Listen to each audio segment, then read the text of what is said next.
Hi there, Chris here with another fresh tip for you all. In this video we are going to continue our look at painting the Primaris Outrider from the Warhammer 40,000 Indomitus box set.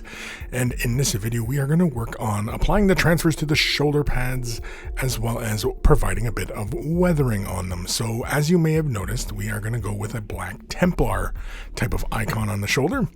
We're going to get things started with some Ard coat. We're going to slap a fairly not generous layer, but a normal kind of layer. It's just basically one coating onto the surface of the shoulder pads. You may recall from the previous video where we had worked on the shoulder pads and created a kind of a three-dimensional effect going on. Well, unfortunately with the icon in place, it will obscure quite a bit of it. And so, that's okay. We're not too worried about that. We're going to have some fun anyway. Once that's dry, we're going to use this old decals here. It used to be a Space Marine squad set that used to come out. We're going to use a little thing of water. I usually just use a dish, grab some clean water, and just, fill it up to just a couple millimeters. I like to use these little clamping tweezers to hang on to the transfer and a nice sharp X-Acto blade or hobby knife, whatever you got. But use a fresh blade when you're cutting out the transfers from the sheet. And I highly recommend, especially with a symbol like this, create little cuts. Yeah, I don't know if it was kind of if you could see it very well in the frame there, but I made little cuts from the center out, not all the way into the black portion of the icon, but just along, the empty space between, and create a little groove there so that this will conform better to the shoulder pad, because actually these old transfers, they actually have quite a bit of a carrier on them where the image is sitting. So once the transfer is ready to go, it only takes a few moments. We wet the surface beforehand and then slide the transfer into place. And then here I'm using just a fairly decent amount of water in my bristles. I'm just using my shade wash brush to move the decal around, transfer if you will. And once I'm happy with its placement, then I begin drawing out the excess moisture from underneath the transfer. And usually what I'll do is I'll dry the brush off and then I'll draw the excess water out from the corners of the surface before kind of squeegeeing out the excess moisture. Then to finish it off and make sure this thing sits on the surface, I'm going to use some Walther's Decal Solvaset. This stuff is fantastic. If you've never really used this basically melts the transfer onto the surface. So that's why it's also important for the transfer to adhere to a smooth surface so that you get full adhesion. Of course, once it's dry, you can see that it's still a little bit shiny and all that, and you can still see some of the previous stuff. But actually one little weird thing showed up, and it's a little bit of, you can see where I made the cuts in the transfer. For whatever reason, this dark pigment showed up in the after it cured, and it was about maybe a half hour later. So we'll clean that up. We're going to start off with some Lamian medium. Yeah, I'm not sure what happened there, if it was a dirty brush or if it was part of the transfer or something, but yeah, something funny happened there. We're going to use Lamian medium, and I'm basically just going to give this a fairly generous application onto the shoulder pad, and basically this will marry the transfer to the surface and make it disappear. And I also hit the trim of the shoulder pad as well, because I'm just in the mood, and I was actually thinking about doing that on the exhausts of the bike as well, but I didn't bother, so I just did the trim of the shoulder pad as well, so it's got a nice little matte finish. Celestra Gray is next, and we're going to use this onto our palette.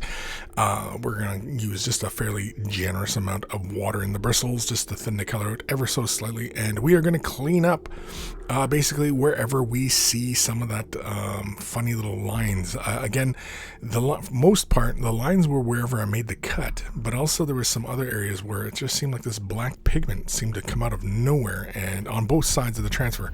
So I don't know if it was something I had done or what have you, but next we're going to grab a little squeezy sponge with their tweezers. We're going to tear off a little chunk, and I'm going to use some of the Celestra Gray.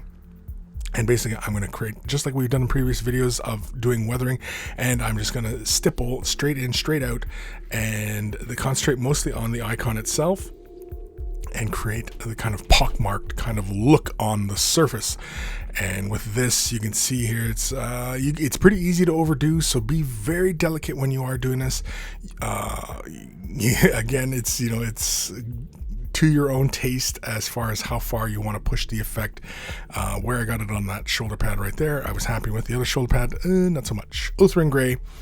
Is next. We're going to take off another little chunk of sponge, and we're going to just basically put this where the initial transition up on the high points of the shoulder pad. If you may recall how we highlighted the shoulder pads, that's basically what we're doing there, is just kind of wherever the transfer kind of runs into those areas, we're kind of just blending that and just trying to go for a bit of consistency as far as use of color on these surfaces, just in case, just so the transfer doesn't feel like there's dark colors in behind it, and it's creating this kind of thing where it looks like it's not part of the shoulder pad kind of thing. Celestra Gray, Eshin Gray, and a bit of medium. We're going to make a 1-to-1 mix, or actually it's, I think, 2 medium of this. We're going to thin this way down, and we're going to push some of those colors back a bit. I had considered using this to basically just kind of move some of those shapes that initially were there before, but for the most part, we've actually kind of covered up some of those, but it's not a huge issue, as that was really just kind of demonstrating another example. You can see some areas here I end up getting a little too much color onto where the icon is, and in fact we will correct that in a moment. But you can see how I've obscured quite a bit of the icon now, and it's like, oh, what do we do? Well, we're going to take some black Templar contrast.